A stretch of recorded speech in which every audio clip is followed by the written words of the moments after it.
Welcome to Women Entrepreneurs Radio. I'm your host, Deborah Bailey.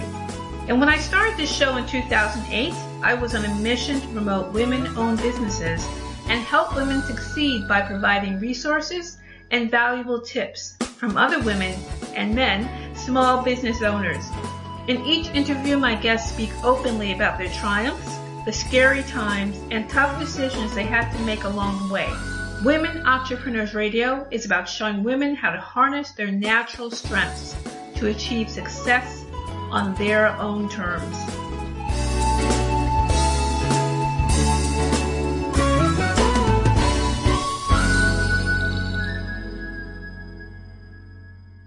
Hi everyone, welcome to Women Entrepreneurs Radio with your host Deborah Bailey. I am so glad for you to join us today. And if you want to know more about the show, if you're listening to this on Podomatic, you can also go to womenentrepreneursecrets.com and you will find their links for the show on different platforms. So if you just click on the podcast menu, and you'll see the platforms including iTunes and Spotify and iHeartRadio. And it's distributed to several other places, so there's always a place you can listen into the show. If you're listening on iTunes, and I ask if you could leave a review or give it 5 stars or whatever that you can once you listen, because that always helps the show to be found by other listeners. So you share your feedback, share your stars, about how you feel about what you heard. That's always very helpful for the show. So I'm going to thank you in advance for doing that. And also on that website, womenentrepreneursecrets.com, you can find blog posts of interest to women entrepreneurs, and you can get information about how to be a guest on the podcast, or also if you're interested in guest posting, there's also opportunities for that as well. So that's all there for you to find out more about it. And you can stop by my website, dbaileycoach.com, to find out more about my online courses and also book coaching. And I'm going to be adding some other information to my online courses, including some information about self-publishing. I already have a class out there that's an overview, but I'm going to be adding more to that. So if you stop by, sign up, and you will be the first to know when that revamped course is available. And you'll just find out more about the things that I'm doing, and also about, as I said, with the book coaching and any other updates. And you can stop by my site, brightstreetbooks.com, and that's where I have my novels and books I've written. So I've also self-published several books myself, and you can find out more about them at that website. So I hope that you'll stop by there as well and check out the different books that I have available.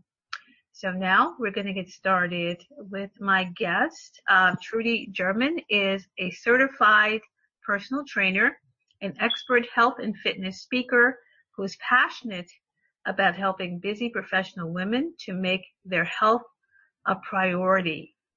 So welcome to the show, Trudie. Thank you so much for having me, Deborah. It's my pleasure being here. Well, I really would like to, get to our topic, because you're going to be talking about how we can increase health and how that helps us to increase wealth, and that's wonderful. So, but before we get started, I just want to find out if you could share with us how you got started as a certified personal trainer. Okay, no problem. I went to school, did the corporate thing, was there for a few years, and I really wasn't happy.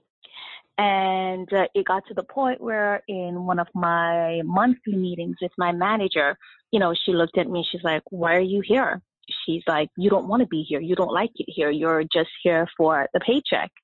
And she's like, "Why don't you become a personal trainer?" And I remember looking at her as if she had 4 heads and was like, "Are you out of your mind?"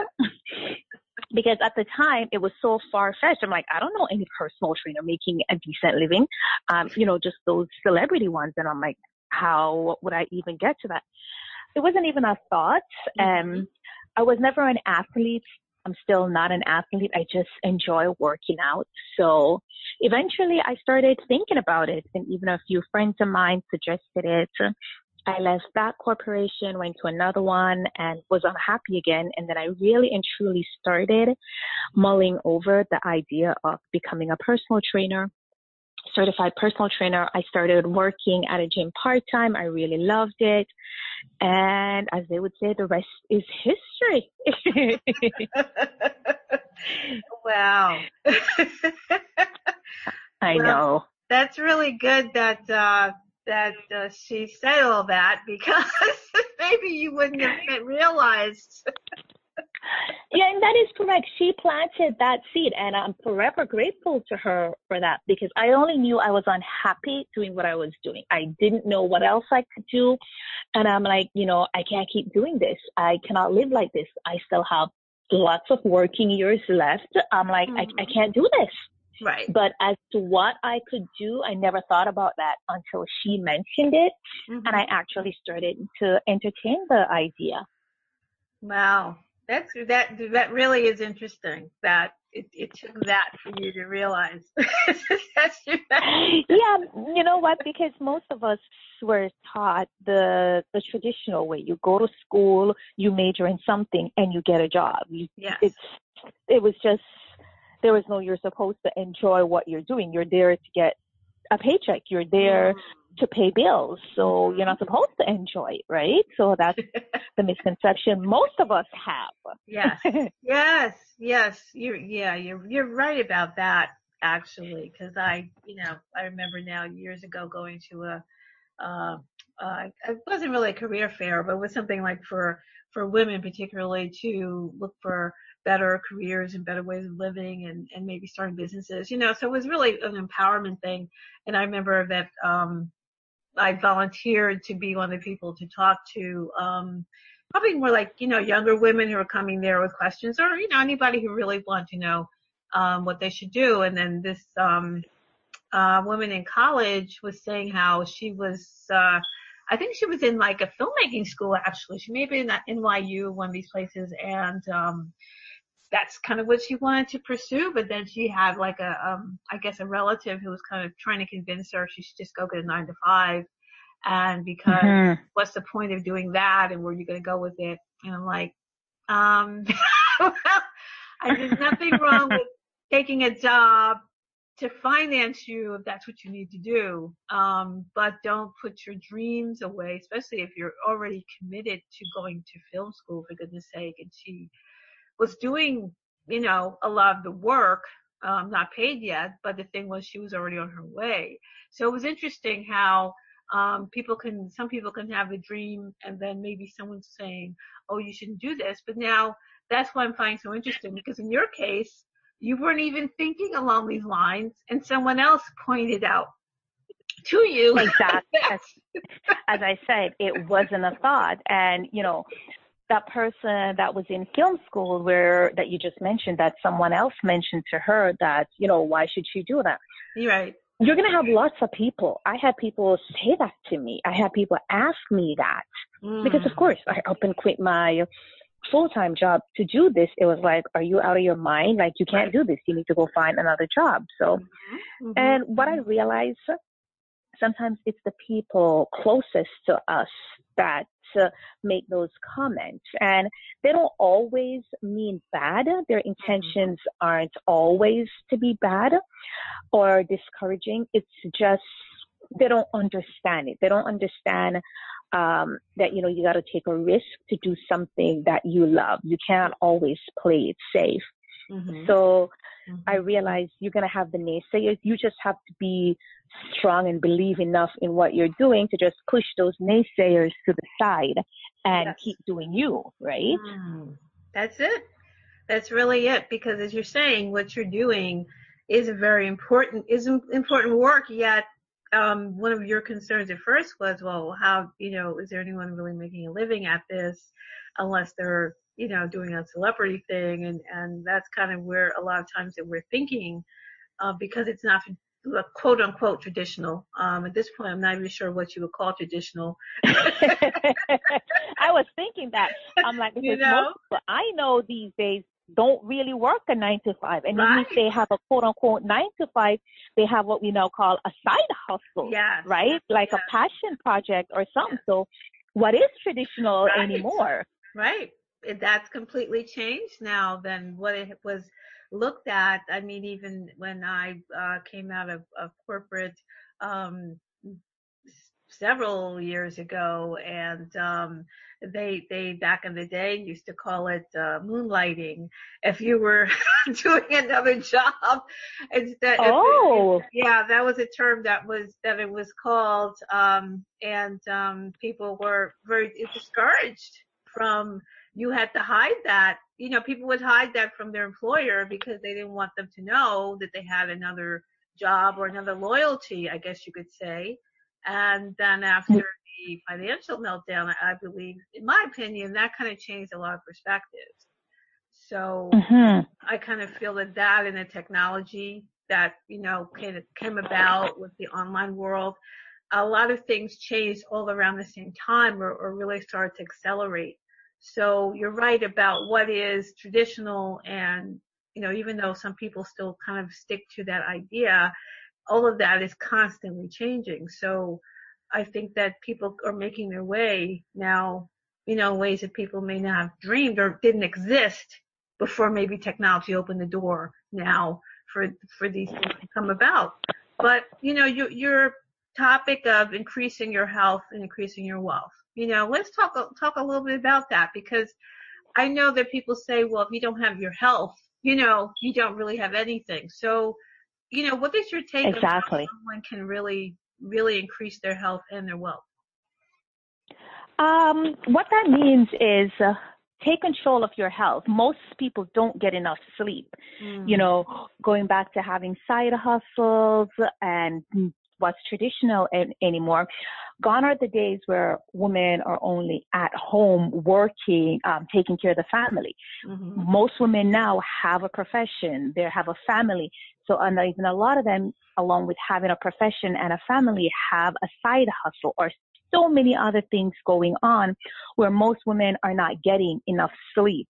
We skim on sleep and then think that we can be as productive and effective the next day, not realizing that that's one way of jeopardizing our health. Because when you don't have enough sleep, the next day you can't concentrate properly. You're moody, you're grumpy, something that would have normally taken you 5 minutes to process or complete. Now it's going to take you 2 to 3 hours. Can you imagine going into a boardroom where you have, executives or client deals that you have to review and sign and being tired because you didn't get enough sleep? Now, because you're sleep deprived, that is messing with your health, and now that's messing with your wealth along with your productivity. That's one way. Another way is our nutrition. We live in a fast-paced world. As a friend of mine like to call it, we're now in a microwave society where most of us want everything yesterday. We're constantly on the go. And another thing that usually takes a back seat is having healthy, nutritious meals. So we're in a rush. What do? Pull up to the drive-thru. 9 out of 10 times, we're getting something unhealthy because we're driving and we're eating because we're also on a phone call, right? So then we're having unhealthy stuff, not realizing how that is also clouding our brain and probably have us feeling lethargic. Once again, you're unhealthy because you're tired, you're feeling way down. Now try having to deal with a client, try closing a deal, try having to have a conversation with possibly your manager or one of your colleagues, right? Those are the ways our health can definitely sabotage or increase our wealth, depending on how we want to look at it and what we want to do about it. Exactly. Yes. Right. And that makes sense because with your health and that jeopardizes everything else.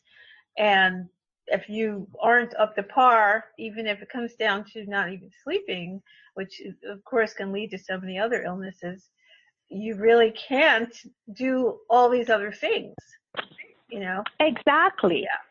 Yeah. And I also feel that sometimes when you're on social media, you see people bragging, team no sleep, as if this is something to be proud about. Oh, I'll Mm-hmm. sacrifice sleep to get ahead. But how far ahead are you getting? Because now you missed a night of sleep. It's going to take your body like 2 to 3 days to catch up. Now that puts you behind Right, in your money making mode, yeah. right? And what we don't realize is skimming on sleep is not healthy. Yeah, when we're 19, 20, 21, we can function on maybe 2, 3 hours. We don't need as much. But as we get a little more mature, we realize we need sleep and to eat clean. Yes. Well, that's another thing altogether too. That's definitely it. It's like I can remember working in corporate in New York City, and I was in IT. So the thing is, if somebody's going on and you're like, oh, I'm just going to run downstairs and get some whatever food, and you're just putting that in your stomach, but you don't know what's in it, and then you're working all these hours and just running yourself down, and you may not feel it all at once, but it gets to a point where you are going to feel it. And Exactly. yeah. And then you're completely burned out. So and I also went through that myself being mm-hmm. a personal trainer, because when I started my business, Body Envy, what I did is I went to clients to train them at their home gym, at their home or in their condo. So that was fine and dandy. That was all nice at first. But then the more clients I started getting, I had to be running around more, waking up early, going to bed late, because I had to be training the clients. And then I myself started getting burnt out because, I wasn't resting enough. I wasn't drinking enough water. I wasn't taking care of me. Mm-hmm. So sometimes even someone in the health or fitness world, here we are preaching health and fitness to clients while we're not practicing it ourselves. So that's something I definitely had to learn to do, is like scale back and start taking care of myself. So of course I can increase my wealth. Because as we said, can't have your trainer, oh, I'm sick. It's like, you're supposed to be teaching me health and fitness. How are you getting sick more often than I am? We have a problem here. Yeah, that doesn't sound too good. Exactly. That doesn't sound too good. So what are some simple changes that someone can make that they can really implement quickly? Some simple changes: drink water. Most of us don't drink enough water. Most of us, and I'm a coffee girl. I love coffee. Most of us at 3 p.m. when we start feeling cranky, we reach for another caffeine, another cup of cappuccino or coffee. Meanwhile, sometimes we just need water. The brain just needs water to get everything around. But we're not thinking water because, we're so addicted to the caffeine. We're thinking, hey, another caffeine rush. Mm-hmm. Another thing that we can do is, make time to exercise. If it's even walk up the stairs instead of taking the elevator, park a little further when you get to work. Sometimes you can even stretch at your desk if you're at a quote unquote day job where you're sitting for an extended period of time. Or another thing that you can do, if you need to speak with your manager or your coworker, instead of sending them an email or picking up a phone to call them, walk over to them. Mm-hmm. That's another way of getting it in, but we don't necessarily think about that, right? Because it requires work. Right. That's true, though. You really don't. People are just so used to just sending that email or whatever it is that they're doing, and the person they want to talk to could be right across the room. And exactly. So that way you can just get up, you get a little exercise in, and you get to have a conversation with the person you need to have a conversation with. Mm-hmm. Well, that's true. And then that's going to make you feel better at the end of the day. Exactly. And just sitting all day long, which is really too easy to do. And most of us sit way too much. We sit on our way to work, we sit at work, we sit when we get home. So get up and move. Our bodies were meant to move. Right. Yeah, right. And not just be at the desk or whatever you're exactly. doing. That's an excellent point. I think because if you can walk, when I was in the city, that was kind of fortunate that you could, you can go outside and walk around. At least you can just kind of get away and get some fresh air. or even when I'm, working here in New Jersey, a lot of times you may be in an office park or something. It's not as exciting, to walk around. You're probably in a parking lot, but there's still a way that you can get away from what you're doing, even if you're doing it in break time or something like that. It does make a difference. It does make a difference. And what I usually suggest, depending on the time of year, you can recruit coworkers and you guys have like a little walking team where you go walking on your lunch, half of your lunch, 2 days a week, few days a week. And it's like, probably leave your running shoes at your desk so you don't forget it at home. And you guys strap up and go for a walk, 10-minute walk, 15-minute walk. I mean, if it's winter and it's cold outside, you may not want to do that. But if it's nice outside, get some fresh air, chit chat, and you're getting your physical fitness on. Yes. And I've definitely seen that and also done that also. And it's, it's fun. You just kind of walk and talk or if you want to do it by yourself, that's fine too. It's just exactly just bring some music. I've definitely done that. So it's just doing it that's probably the most important thing. So, well, how do you think that being healthy impacts your productivity and finances? Because I mean, we say that here and maybe people are listening and maybe some people still can't make that connection. Okay, so when you work out, when you perform any type of physical activity, whether it's working out in the gym, lifting weights, participating in yoga, Pilates, playing a sport, we release happy hormones known as dopamine. Now, when we release dopamine, our energy level, confidence, and self-esteem increases. So when those are increased, we have more energy to complete our work, to complete our task. We can sleep better at nights. We're more confident in closing deals, in negotiations. All of that leads back to our wealth. And what I always say, wealth doesn't have to always mean finance. It doesn't mean finance to everyone. So it could be finances because now you're working out, you're more confident, so you can go with confidence to close those deals. So you're getting more money, increasing your bottom line and the company's bottom line. Or it could just be that now you have more energy to communicate more effectively with your team, with your staff. That could be wealth for you, right? That's another thing. Or just the fact that you have more energy to get through the day without hitting a wall and can't complete anything. That also could mean wealth for you. Or if you have young kids, you can play with them, walk up the stairs with them, run with them without feeling breathless or like, oh my gosh, these kids are going to outdo me. So wealth can mean multiple things. So those are a few examples. Once you start incorporating, working on your health, then your wealth increases. Because as you said at the beginning, it doesn't matter what we have. If we are unhealthy, everything else means nothing. So it doesn't matter how much money you have. If you can't get out of bed, then what's the point of having that, right? You can't go and make it. You can't live. You can't do anything if you're unhealthy. True. Yeah, that's it. Really, the cornerstone of everything that you want to do. Exactly. And because I work with women, so the reality is. Mostly the emotional and household responsibilities usually weigh on the woman. And I feel that we are always giving to everyone else. We give to our partners, we give to children, we give to everyone else. And at the end of the day, we may not have enough. Our cup is full. We're tired. So I usually say, carve some time out earlier in the day to work on you. Whether it's practicing yoga, working out only half an hour, just doing something you like. What I always say is that the thing is you have to enjoy it. It has to bring you joy.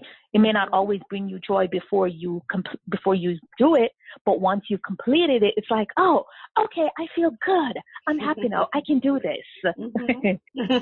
Yeah. Exactly. Yeah. Once you see what you're capable of, a lot of times that spurs you on to want to do more. Exactly. Yeah. When it comes in terms of drinking water, which I know is a big struggle, it often is for me. Is there a certain amount of water that we should be drinking every day? It varies. Mm-hmm. I know we all read about 8 glasses per day, but I don't subscribe to that notion because here's the thing. What if I'm active? If I'm more active than you are, I'm going to need more water than you. Mm-hmm. What if you drink more coffee than I do? Right? You're going to need more water because caffeine is a diuretic. So what that means is it makes you go to the bathroom. So now you're getting rid of it. You need to replenish more. Mm-hmm. What I usually state, and the reality is not everyone enjoys water. I drink water, but at some point I am like, okay, this water is boring now. I need something else. Mm-hmm. I usually say aim for 1.5 liters. I'm in Canada, so we use the metric system. So the way I usually, teach to incorporate that is before you go to bed at night, leave a glass out on the counter in the kitchen. So when you get up, it's right there. Have that. Okay. Refill that glass, leave it on the cupboard. You should also have a bottle with you at work. Drink a bottle of water. It could be like the 500 milliliter. And when you get home, that glass of water that you left on the counter, it's right there. Drink it. Because here's another thing with water. We may have the intention of drinking it, but if it's out of sight, it's out of mind. So you see it right there. You see it on the cupboard, on the countertop. Even if you didn't plan on drinking it, you see it. You're like, oh, yeah, I got to drink my water. You drink it. You see the water bottle in your car or on your desk at your desk at work. Oh, I got to drink my water, right? So when it's in sight, you're more inclined to drink it. So that's the trick. And I'm like, if you can drink those 3 a day, we're already winning. Anything else, consider it a bonus. I'm realistic. I'm not like, oh, yeah, you need to drink, 8 glasses of water. Because what if your job entails you being on the road a lot? Now you're drinking 8 glasses of water. Yes. Where are you going to stop each time to use a restroom? Because that's the reality, right? Well, that's true. That's a lot of these rules don't really take into consideration. Everybody doesn't have the same kind of lifestyle. And you're right. Everybody doesn't really like water or whatever the reason. It always seems like, oh my goodness, how can I get that much in? And then sometimes you feel if you can't drink it all, then you feel discouraged. And it's easy just to say, oh, I'm not going to bother. Exactly. Because I know for myself, if I'm stationary, for example, if I'm working from home that day, I'm going to have more water because I'm home. A washroom is easily accessible as opposed to if I'm going to be out with clients, training clients, I'm going to have less. And in terms of the water being boring, what I normally suggest, because these are things I also do myself, is drop either some lemon in it or whatever fruits you like. When you add the fruits to it, you're adding some taste and it's healthy because it's the fruits. So if you like any type of berries, you can add it. If you like kiwi, you can peel it and add it to the water. Just something to give it some sort of taste. So it's not like, oh, just water again and look at it with resentment because you're like, I'm tired of this, right? Because that's the reality. We get tired of it sometimes. And even in the winter, our bodies need water in the winter. I know a lot of us think we only need water in the summer. We need it also in the winter because it's winter, the air is dry, our skin is dry. We need to moisturize. And that's where water comes into play because our skin gets so dry in the winter months. That's true. So that's a great suggestion of different ways to kind of make it more interesting. If you can drinking it the way it is, it's like, oh, I need a flavor, then definitely putting fruit in there. That's a really good idea. So Trudie, could you please share with everyone where they can find you? They can find me. My website is bodyenvy, bodyenvy.ca. And I am on Instagram, bodyenvy1, bodyenvy, the number 1. They want to shoot me an email to learn more about working with me because I do work with women internationally. I work with busy professional women over 30, train them 30 minutes, 3 times a week. using my Body Envy app, because I get it. You're busy, you're on the go, but you still want to increase your health, so you can increase your wealth. 30 minutes, 3 times a week. It's all you really need. You can shoot me an email, Trudie, Trudie, at bodyenvy.ca. Or they can just go to my website. Everything is there, Right. bodyenvy.ca. That's perfect. And I really love the idea of you having your app and making it available to people outside of your area. I think that's a really good idea that you did that. Yeah, because part of the reason my mission is to help as many women as possible to be fit and healthy. I know there's this misconception that you need to drive in a car and go to a conventional gym. 2, that you need to be in a gym at least 60 minutes, 5 days a week for you to see any results. And a lot of women get discouraged because they still think that's the way, when those were stories we were told. You can work out at home. I always say, if you have enough space to stand, you have enough space to work out. Consistency, 30 minutes, 3 times a week. When you're consistent, that's all you really need. Because what's the point of going to the gym 60 minutes for 5 days and you can only do that 3 weeks? Then, life happens and you can't make it the other time. Whereas with 30 minutes, 3 times a week, even if you're on the road, you're staying at a hotel, you're at conventions, you can still get that in. It's realistic. And it's consistent, right? And it's also about discipline, because once again, most of us, we usually jump right in, not realizing, okay, but you haven't done anything in 3-4 years, and you want to jump right in 60 minutes 4 or 5 times a week. That's kind of setting ourselves up for a failure. How about we start off slowly and then work our way up? Yeah, that's a great idea, because I think that's what happens a lot of times. People start out because they're like, oh, I'm so excited, and they're jumping into everything, and then it gets overwhelming, or they hurt themselves because they maybe don't have the proper guidance, and or they burn out, or something happens, they can't go, and then it's all over. Exactly. And the intention is there. The intention is well. It's just now you decided to start working out 60 minutes 5 times per week at a gym. Your responsibility to bring your child to soccer practice in the evening, that's 3 days per week. How are you going to handle that? You may have to be out of town. How are you going to handle that? So I always say, whatever you choose to do, make sure it's realistic and conducive to your schedule and your lifestyle. Because if it's not, then you won't be able to sustain it. Yes, that's true. That's a wonderful point to make, because a lot of times that's what happens. People aren't able to exactly, and then they beat themselves up because they feel that they're supposed to do certain things and they can't, and now they're discouraged. And they just feel discouraged and quit. Because they've taken that all or nothing approach, right? Exactly. Yeah, when it doesn't have to be that way. Well, that's good to hear. It doesn't. That's really good to hear. Yeah, because you really think, oh, I've got to do all this other stuff, and then you really probably don't have to do what you think, and you can still have some really successful workouts and really feel good, and that's what it's really about. Your health and feeling good and having all that you need to keep going. So you're talking about working from home. Doing your workouts and able to do that. So it sounds like you're really that people really are able to get a good workout without having to have a lot of weights and tons of equipment and expensive things that they have to do.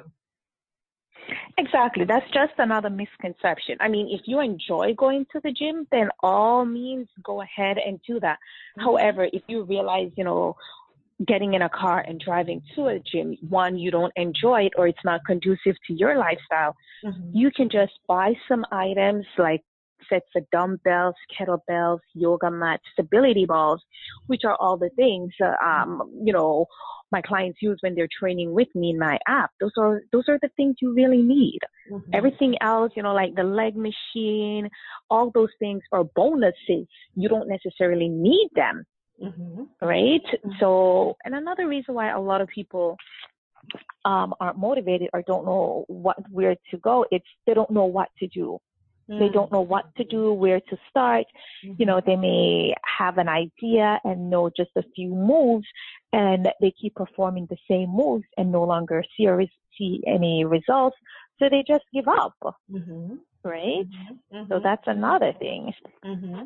Well, that's true. And if you're not really sure what to do, how to do it, sometimes you go to the gym, it's very intimidating to see some of those. Because everyone else in there looks as if they know what they're doing, and you're lost. You're like this new kid on the playground watching everyone else play, and you're scared to go over. Right. That's true. So then you're like, oh, I don't think I want to go there because I don't. Exactly. That's true. Yeah. And I've, joined quite a few gyms, and then they end up closing after a while or something, or, maybe I can't go because now my work schedule's changed, or, maybe a place, that you're used to going, you have your routine, and maybe that place closes, and then you feel completely thrown off, because once you get into that habit of going to that place, it's hard to just now, I got to find another place. And a lot of times you just don't continue. Yeah, because now you're going to have to do everything over again. And then that fear of, what if I find another place? And the minute I start getting comfortable, it closes again. Now, that won't happen when you're working out from home. That's true. Just saying, you won't have that issue if you're working out from home. That's true. That's true. That is exactly. So that's not going to be a factor when it comes to that. Exactly. And you can take it with you when you travel, when you're going to wherever. So that is definitely a plus for people who precisely. Yeah, who like to travel, or maybe their business, and there's different reasons why people are not always in the same place. So the flexibility, I think, is really good to hear, because I think this really shows that all the old kind of outdated ideas that we may have about exercise, just like the, outdated ideas about what is work, what you're supposed to be doing, the same thing with exercise. We probably have these real old-fashioned ideas about what you're supposed to do and how often, and really to hear that you have flexibility, I think this is really great. Yeah, and another old-fashioned one is that women don't want to lift weights because they're going to look manly when that will not happen. That whenever you see a woman that lifts weights that quote-unquote looks manly, she's had some sort of help, some sort of hormonal help, because women don't have enough testosterone to look like that. But we should be lifting weight because, especially as we get older, because it decreases the risk of osteoporosis by increasing the strength of our bones. You burn more fat faster when you're working and even after. And it also makes you stronger. Right? So those are reasons that we should definitely be incorporating weights in our training. Gone are the days where it's just the Jane Fonda style. I mean, if you like that style, that's fine. But don't dismiss lifting weights, because there's so many tremendous benefits to weightlifting. Yes, it definitely is. It really helps you to feel good and strengthened, and everything that you're saying. When I have done that with a trainer to kind of help make sure that I'm doing these things properly, it does really make you feel good. So any stereotypes. And when you feel good, when you feel good, you show up giving your best, doing your best, right? That's true. You do. You're encouraged to do that, so I think especially that's a great idea for women who may feel a little uncomfortable about that, or I'm sure we've all been to a gym and you've got those guys there like, groaning and yelling when they come. And you are like, get me out of here. Is this normal? is this how I'm going to sound? And you're like, okay, start the car. I'm going home. There's always somebody like that. There's Exactly. got the big weights and the big belt and whatever. And then you're like, oh, am I in the wrong place? Yeah. And you're like, did I enter the gym or a zoo? I know. So you might feel like, I don't think this is the right place. Exactly. And you're like, I'm out.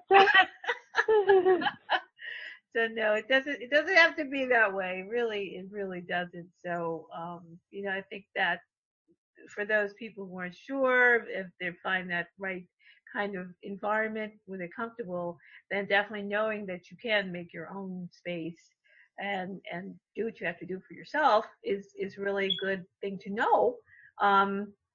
Because then you can design it, for that particular person, and they don't have to feel like now, oh, I got to go into this other space that I don't feel comfortable, or this isn't really my thing.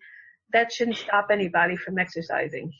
Exactly. Yeah, I think that's a fantastic idea, and also just good news for all of us. May not necessarily. Exactly. Definitely. Or, you go to the treadmill. I used to go to this other place after work, and then everybody's doing the same thing. So, okay, now try to find a treadmill. Try to find, the equipment that you want to use, because everybody's there at the same time. And then you're like, oh, exactly. Yeah. There's a lot of. And you're like, oh, once again, you won't have that problem when you're working out at home. Yes. Yes. And with your app, even better. So. Exactly. Even better. So I think there's so many really good ideas here, and just something for everybody to realize that they can find that way to make it work for them. They don't have to fit into this other mold that may not work at all, and then feel intimidated or just not have time to do exactly. That. Yeah. So here's what I say. Mm-hmm. Just move. Find what you enjoy doing and move.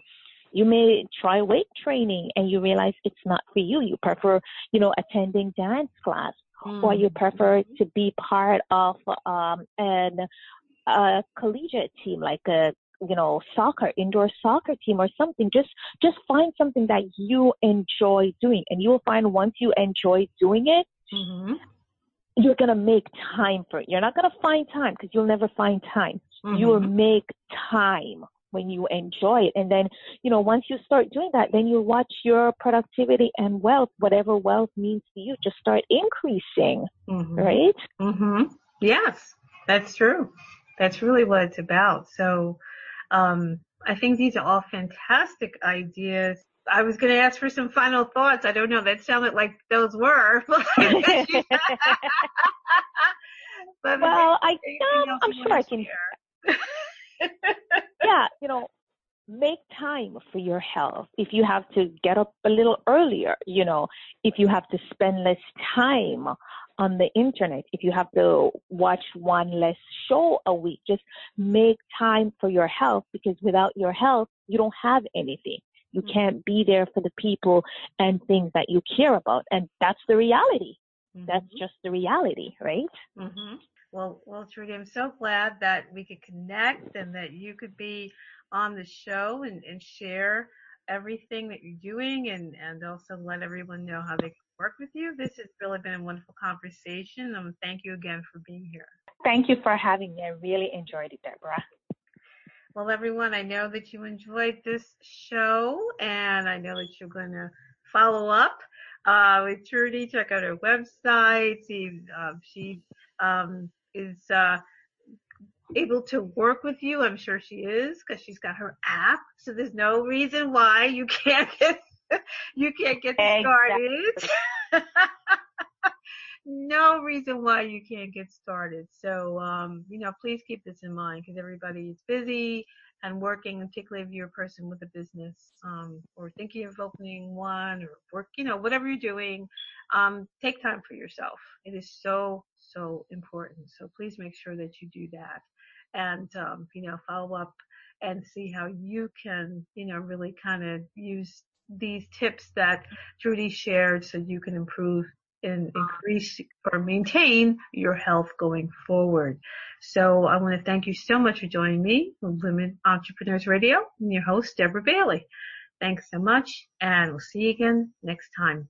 Bye-bye. Thanks for joining us. You can also join in the conversation on Facebook.com/Women Entrepreneurs and on the website, WomenEntrepreneursSecrets.com. And don't forget to listen in on dvcoach.podomatic.com and on iTunes.